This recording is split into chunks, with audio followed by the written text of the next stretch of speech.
Welcome to Advanced Passion, the show where I invite a guest to evangelize me about something they are passionate about. It could be absolutely anything: a movie, a restaurant, food, a place, a person, a cause, whatever they want to bring to the table. From there, we'll have a little chat about what that passion teaches us about the human experience, life, God's faith. And from there, how we might use that passion as a connection point to the world for the gospel. Today, I am delighted to be joined by the El Presidente of CVM himself, the head of Edge Ministries, Mr. Carl Beech. Beachy, good to see you. Hello, my friend. Good to see you too. Why don't we start by you telling us a little bit about yourself, and then you're going to jump into evangelizing me, and I will come to that in a minute. But let's start with you telling us a bit about yourself. 49 years old, born and bred in God's own county of Essex. Started life as a banker after a building degree in university and came out in a building recession. After several years of flogging financial products to very rich people who didn't need them and making a lot of money, I then ditched everything to plant a church on council estates, which set off a lifelong passion of reaching urban or deprived communities. Married to Karen, been together 31 years. I only became a Christian, well, obviously after the sovereign work of God, but partly because I went to church and fancied her.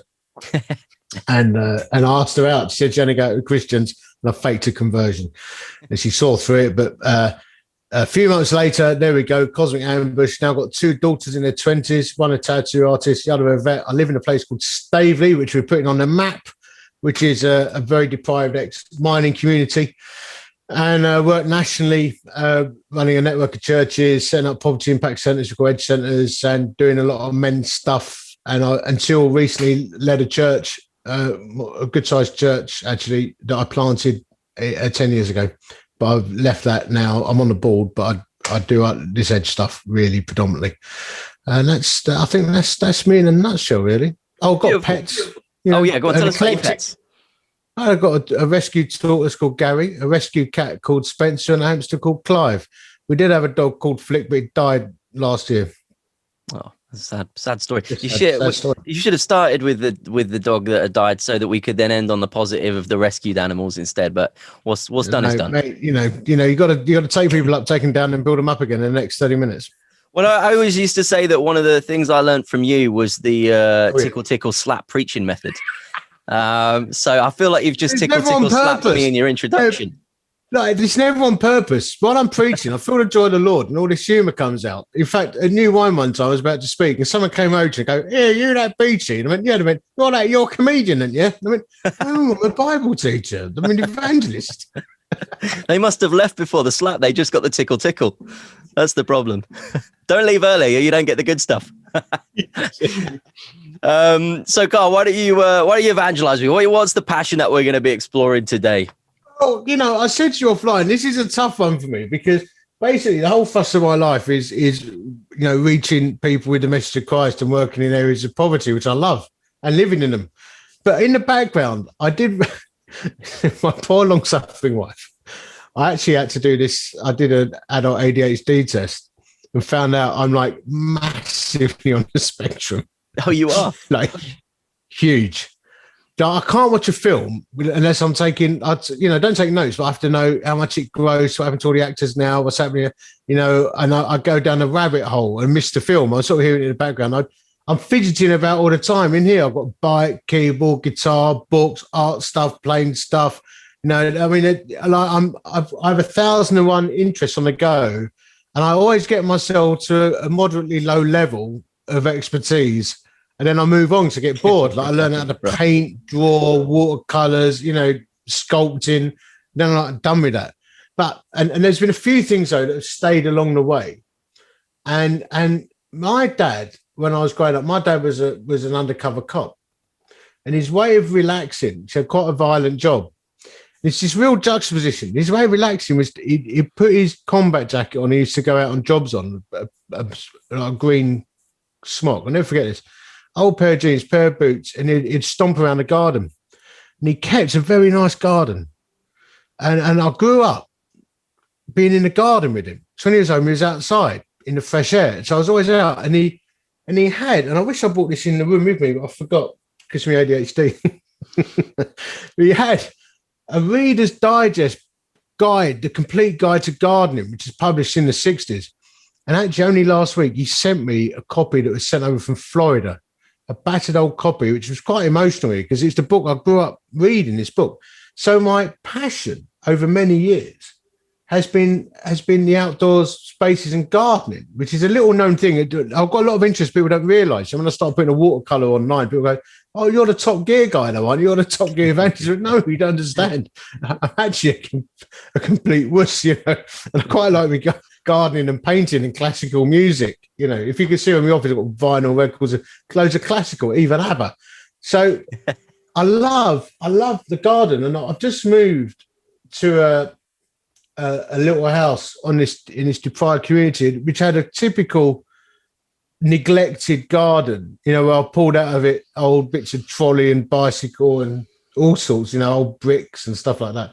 And I've been reconditioning the soil, putting in all the sleepers, creating gravel paths, planting it out.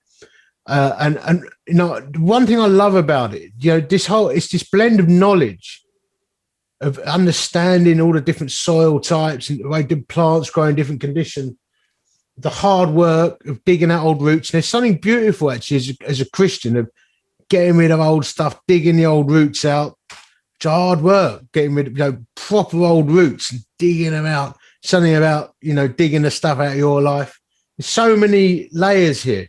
But then, you know, I just when the old robin pops on the side and you start thinking about Matthew 5, consider the birds of the air. And I find being out in the garden, and it's 70 foot long by 35. It's not big.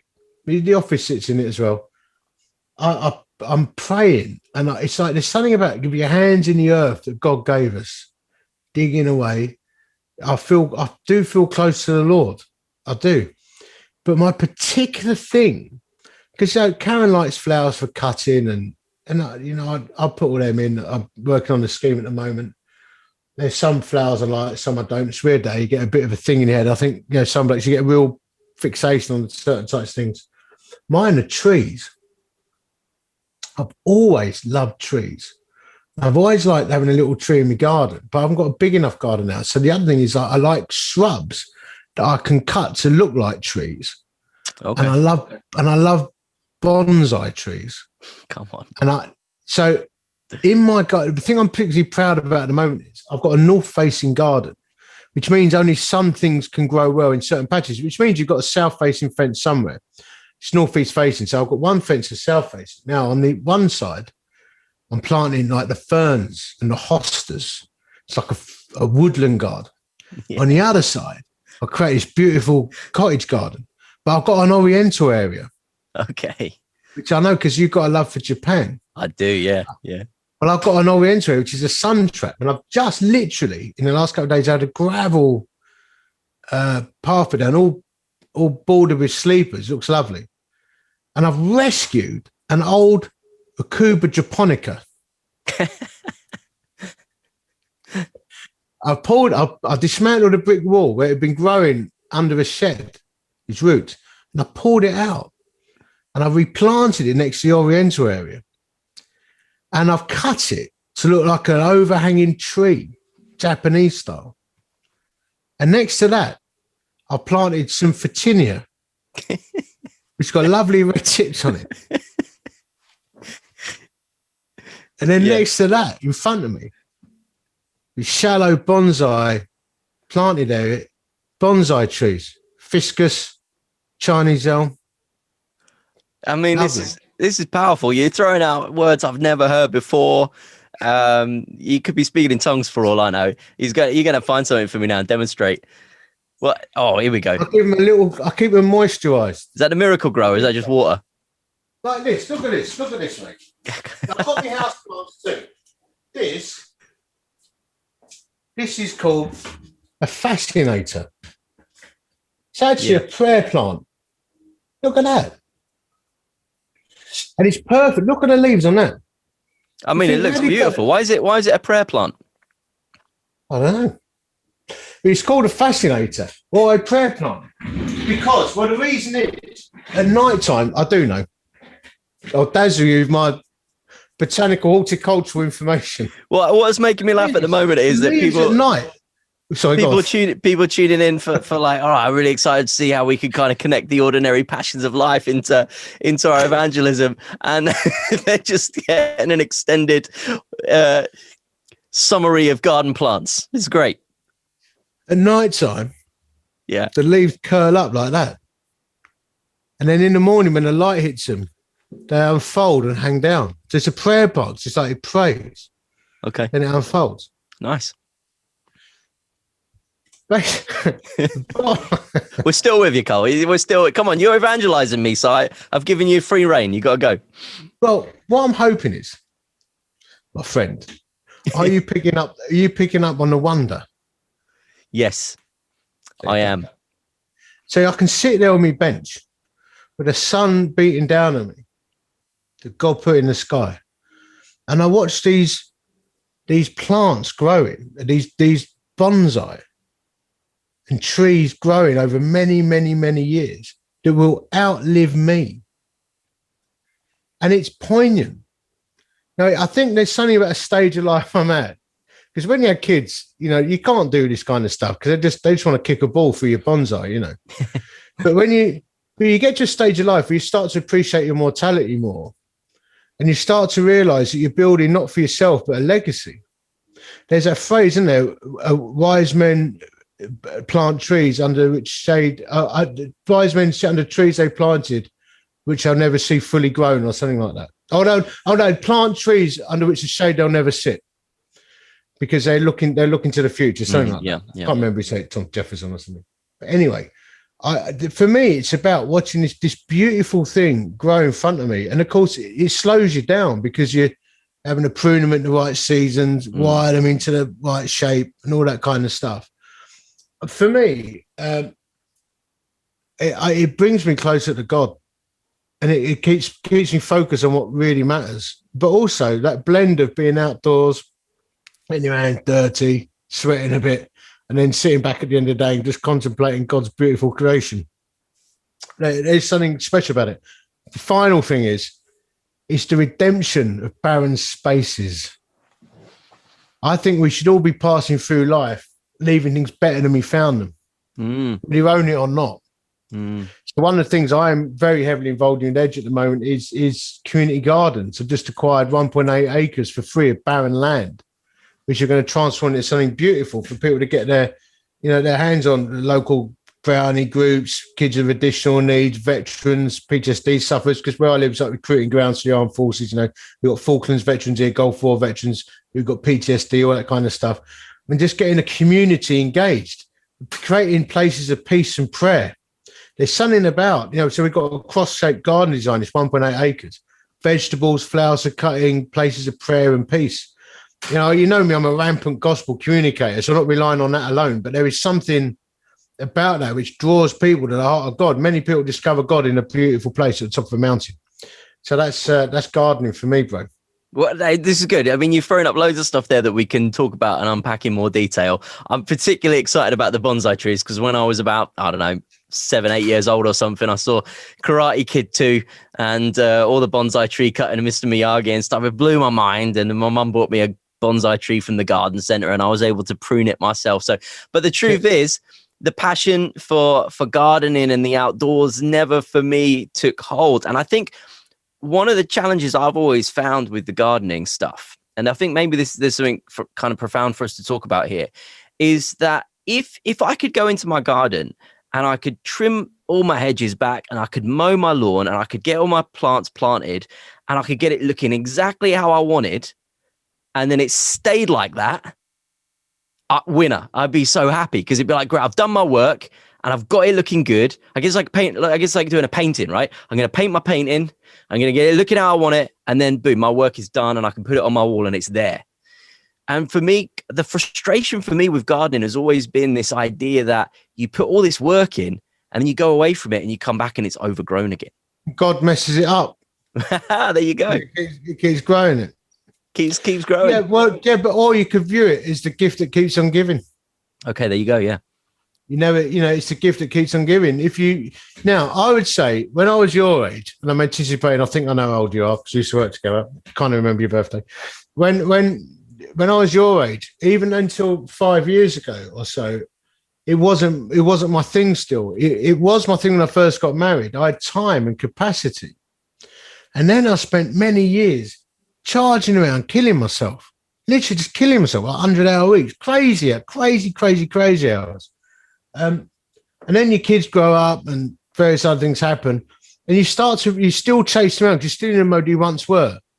And then you realize that time is accelerating, kind of. It's not, but it feels like it is.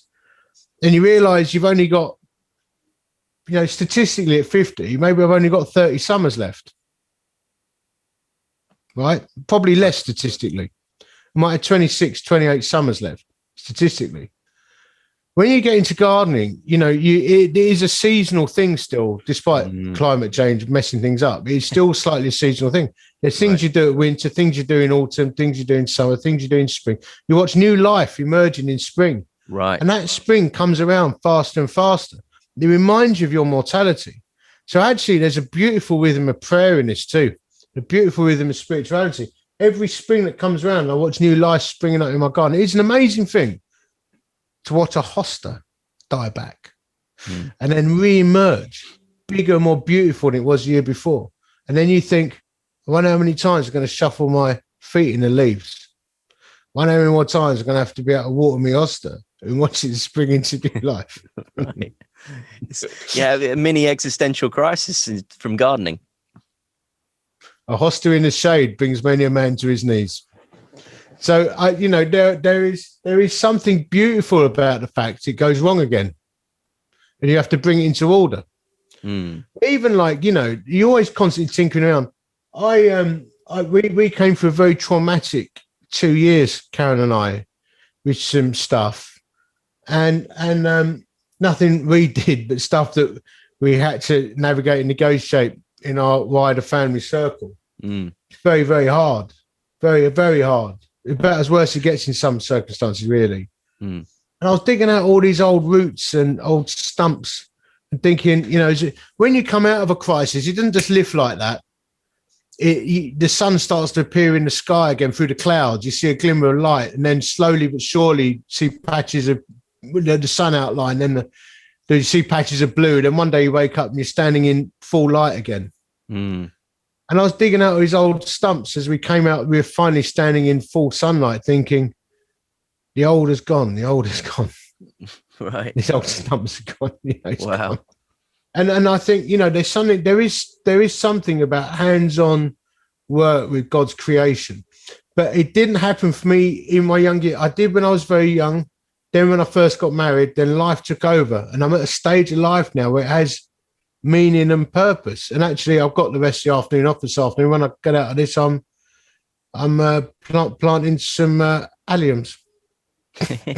Nice. Because I guess there's a lot of things that we can do as kind of cathartic exercises, like manual labor wise. Gardening would be one. Doing DIY around the house, some people like to work on cars or whatever, and I guess a lot of art and creative expression would have like a level of catharsis that's attached to it as well. But I wonder if, as you're even talking about, I wonder if like gardening and toiling in God's creation, as you were just saying there, isn't just catharsis. There's actually something quite spiritual about it. And the connection to our kind of original created reality. Well, it's the first thing that God said to Adam, really. The first task was to tend the garden and, steward the land. Of course, we don't do that anymore. We steward spreadsheets. We sit in front of screens. Right. Life is being robbed from us. I remember once, one of the trigger points of this, I've done all these extreme sporting challenges over the years. And one of them was, another subject I could have spoken about, one of my many things.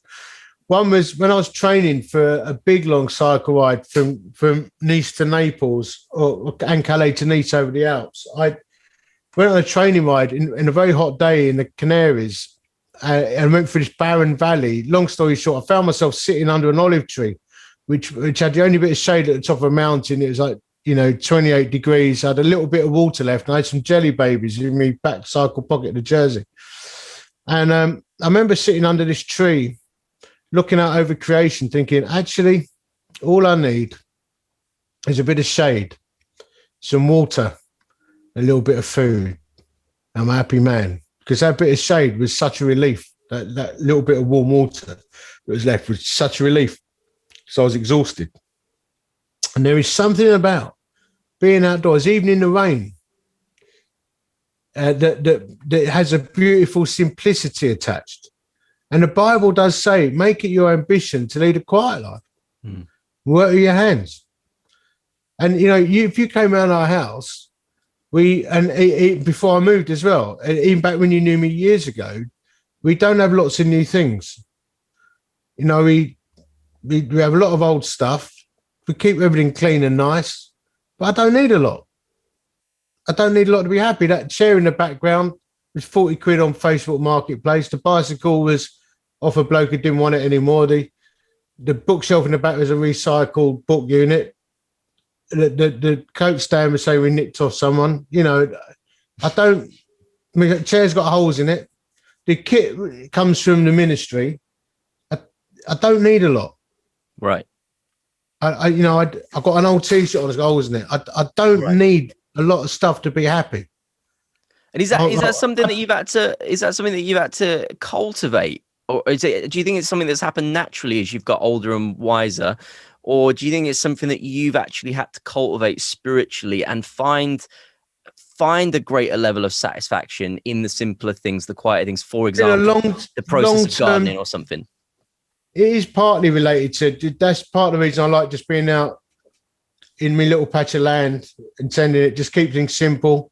Old tools, some of them my dad had. Don't need loads of new stuff. Have I cultivated it? Probably over a very long period of time of prayer,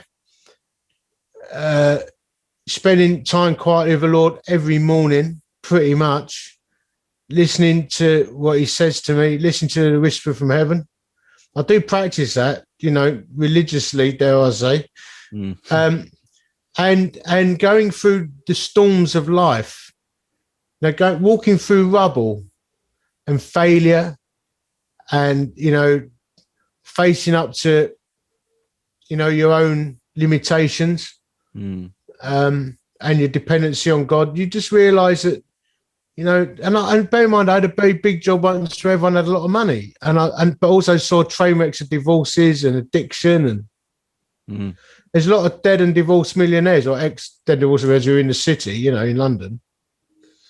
And yes, over many years, and particularly over the last few years, mate, the simplicity of loving my wife, for me, because I realize everyone listening is going to be married, but for me, loving my wife, putting her first, my kids, relationship with God, obviously primary, and then doing ministry out of that.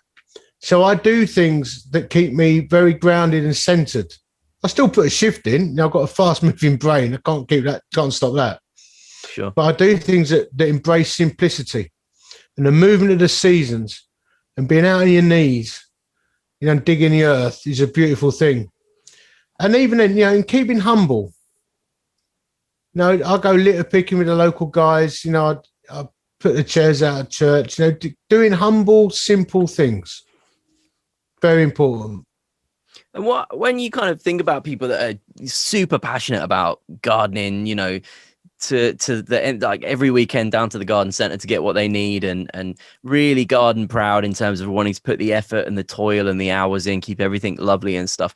What is that like when you see people like that, and perhaps even as you get more and more into that yourself, what does that teach you or tell you or inform you about the human experience in light of how we've been made? No, you can make an idol out of anything, right? And for some people, there's idolatry attached. Okay. It becomes an addiction like anything else. Okay.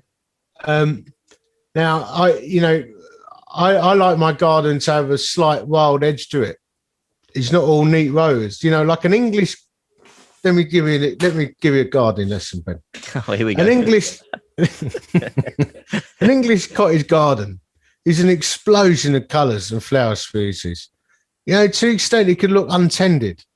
Right. Now, as God created it, you know, and it looked dead in winter and then explode into life. And you can go mad on it and think, oh, that colour come up in spring and that's going to come up in summer. I don't like that. You know, and I like having a wild border and a wildlife pond without fish in it. Just, you know, I think let nature speak for itself. And I'm a little hand on the tiller, because you can get over the top on anything. Yeah. You get over, and people do get overly absorbed.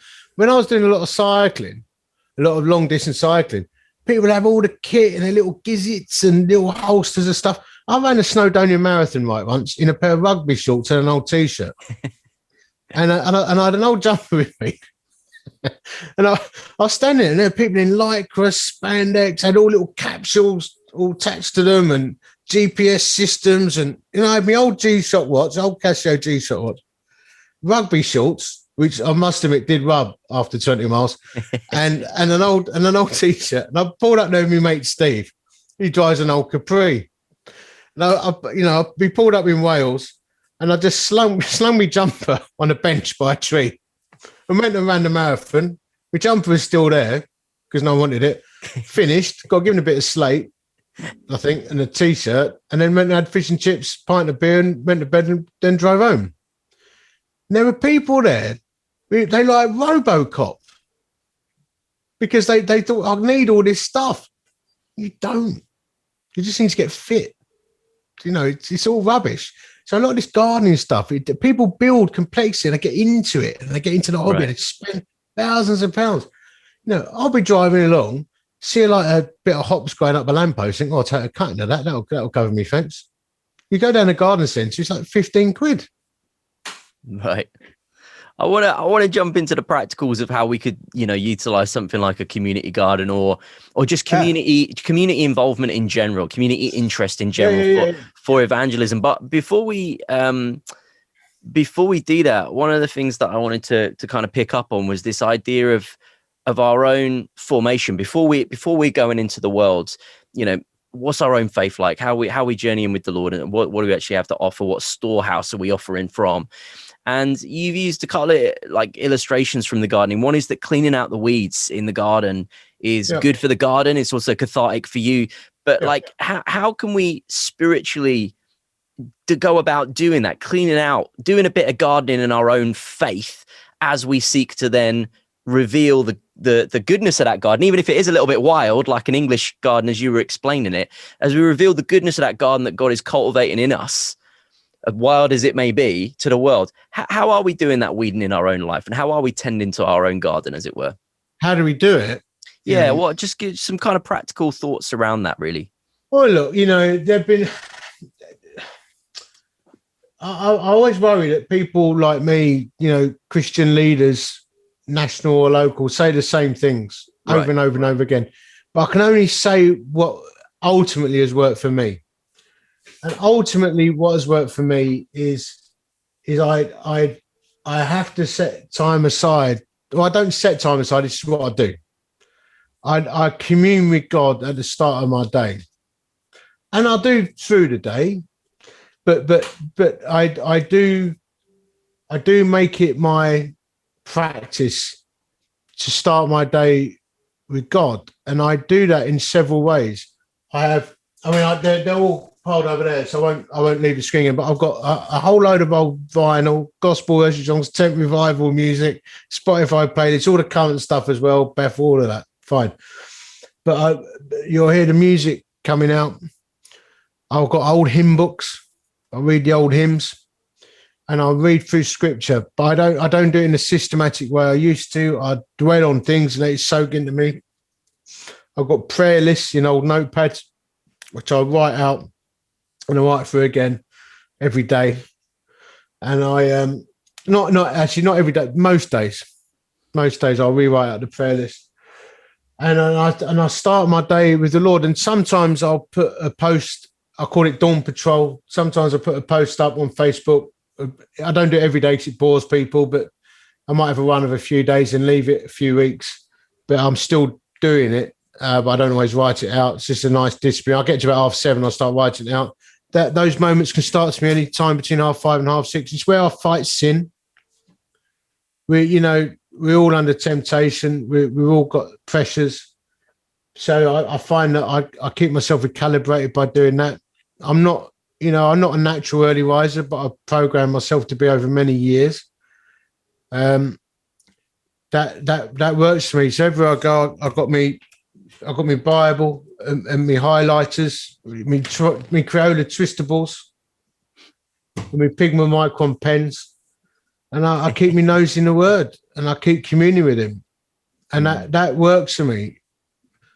You've got to have integrity in this game, and you got to keep that temperature, personal temperature, I think, really hot. But I do it because Jesus loves me, and I feel His love and His pleasure when I do that.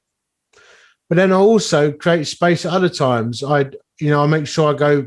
My kids and my wife, they see me go prayer walking. I've got beautiful woods over the back of where I live. I go down to the little stream and pray. They see me wander along the canal, which I describe as a place of peace. And they see me practicing that. I have a Bible in every room of my house, and a Bible in my truck. And I've always lived that. When I was working with you guys at the Message, I used to come over from Chesterfield to Manchester, and I'd get up at 4:30, 5 o'clock so I could get to the office before everyone else did. I'll be there at 7:30. I mean, you know that probably. I was there early. Because my days were chaos when I was working, full on. So I'd always get there and have my old hymn books in there, and I'd sit and pray. So you've seen me do that. I'm not saying it, that's what I did. And I still do that to this day. And if I don't do that, I'm in trouble. Yeah. It works so for me. From that place of tending the garden, then it's revealing the garden into the world. And I know we're stretching this gardening metaphor to its very limit today, but you chose the passion. But it is a very biblical. It's a good one. It is a good one.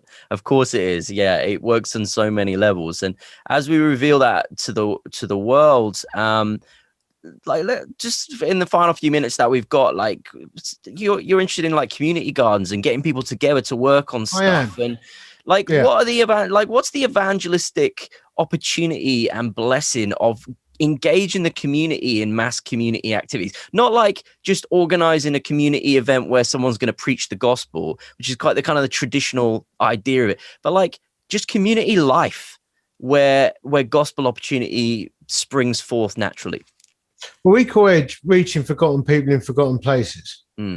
I need to give you a little bit of background for 30 seconds. Like the community where I live, 40% of people have no qualifications, 33% of kids under the poverty line, blah, blah, blah. We've all seen it all. But it's only 18,000 people, and it's had no investment. It's just been completely bypassed. No one would ever plant a church here, really, because there's not enough people, no students, no money. More COVID deaths here, and they didn't complain because they expect it. More COVID deaths in any other part of Derbyshire. Wow. Very high in the UK. And they expect it. Life expectancy here is low. So people are not going to come and sit in rows and listen to projected content. They need help. They need to be loved. They need to be shown there's a better way and a higher way, and there's purpose and there's joy to be found. So I'm into redeeming barren spaces. Like, for example, in Mexborough, where one of our friends running something called Love Mexborough, who's partnering with The Edge, he's been offered by the council the top 2 floors of a multi-storey car park because they sit like that. They're like tiered, both facing out over the Yorkshire Dales. To turn that into a hard-standing community garden with kids' play areas, streams, gravel garden, all that kind of stuff. Bring a place of beauty to a very barren place. And they've been offered it because no one's driving and no one needs a multi-storey car park, But we can transform that space. So we've taken over here in Staveley 1.8 acres of barren land. And we're creating in that space a cross-shaped, just because we can, flowers for cutting, vegetable garden, seating areas, barn area for gatherings, community cafe, frontage down to the canal. It's completely overgrown, completely neglected, and we create a beautiful place, and also be overlooked by these flats where they've got nothing where they live, nothing at all. They'll overlook a place of beauty where life is happening, and we can involve groups from the schools, kids with additional needs, people with PTSD, mental health issues, elderly. We can get community groups working, and we'll explain to them why we're doing it. It's a living testimony to the grace and love of God. We'll say to them, we're doing it because Jesus loves you, and He loves me. He loves all of us. We create prayer spaces, places of peace. And there will be events and stuff, but there won't be overt gospel preaching. And people's like, when we announce this on the forums on Facebook, like overwhelming response. Wow, you really care. Yeah, we really care. Why do you care? Well, God loves you and we love you. You know, they're not going to sit in rows, but they'll come out. You know, that's, and it's good, you know, in these areas where people are not living healthy lives, dare I say, diet's not good, not exercising. It's also get outdoors. Right. I live on the edge of the Peak District. Beautiful. I'm like half hour from Chatsworth House. The people who live here have never been there. Yeah. Generations never been to the peaks, not been up there. Right. It's sad. No aspiration. But we're helping lift their heads up and do something beautiful and transform these spaces. And it starts in our home. So we took over a house and did a lot of work. We're renovating the house, creating this nice garden, invite people in. The reason I'm doing the garden party is to invite people in. People don't have dinner parties where I live, but they'll come around the garden and have a beer. I think one of the reasons why I really am drawn to your the thing that you said earlier about like having the garden not be absolutely perfectly lined off and, you know, like these show gardens that are like to within an inch of their existence perfect, but actually letting nature take its course, letting the flowers bloom in crazy directions and it being kind of enough man cultivation that it can flourish, but not so much that it looks more like man's effort than God's creation, if that makes sense. I love that idea. And I wonder if actually there's something of that to be applied to the mission field in general and to working with a community in general. Work with mess. Yeah, right. Like to that we're actually not going to make every part of our community perfectly lined off, perfect. We're going to help it flourish as God has designed it to flourish. Yeah, absolutely. Yeah. Two things. One is, you know, I prefer to say to you, rather than police people to Christ, tell people how they should live their lives, I say, well, let the gospel guide you, which means they may not come to the same conclusion as me, but we can deal with disagreement, we can deal with mess. When it comes to gardening, why is a weed called a weed? Some weeds are invasive, but some are beautiful. Some weeds are actually stunning, but we've decided they're weeds. Like we've decided that some people are write-offs, right? We decided that some people have no hope, they're not redemption. But God is a God of 1,000 second chances. He don't write anyone off. He don't. Some things we are writing off or we're seeing as irredeemable, but actually beautiful. They really are. We're just labeling them wrong. So I do know some gardeners that let the most beautiful wild weeds grow in their garden. That feels like as good a place as any for us to bring it into land. That feels perfectly profound. Like we planned it that way, Carl. Come on, that was all off the cuff, wasn't it? What a beautiful thing. Bellissimo. That is incredible though. And if there's one thing that we take away from all of our kind of discussions today, and I didn't know, who knew that we'd get so entrenched in gardening terms today, but if there's one thing to take away, that final thing that you've said there is incredibly special and profound and something for us all to reflect on as we seek to go into the world. You know, let God do what God wants to do. Let God work in people's lives. And yeah, powerful stuff, man. Thanks so much for jumping on this today, for teaching me some new gardening terms. I'm inspired. I feel like I want to get my shears out and at least go and prune one bush, you know? Yeah. So Carl, where can people get connected with you if they want to find out more, if they want to connect with the ministry, and if you got any resources that you want to recommend or anything? Go to edgeministries.net or cvm.org.uk or connect with me at Beachy on Facebook or Mr. Beachy on Twitter. Amazing. Thanks so much. And thanks for tuning into this Advanced Passion podcast. Don't forget to like and subscribe, leave a comment if you can, wherever you're listening to this from. And hopefully you won't miss out on any of these great conversations that are encouraging you to think about your day-to-day witness into the world. So we will see you next time.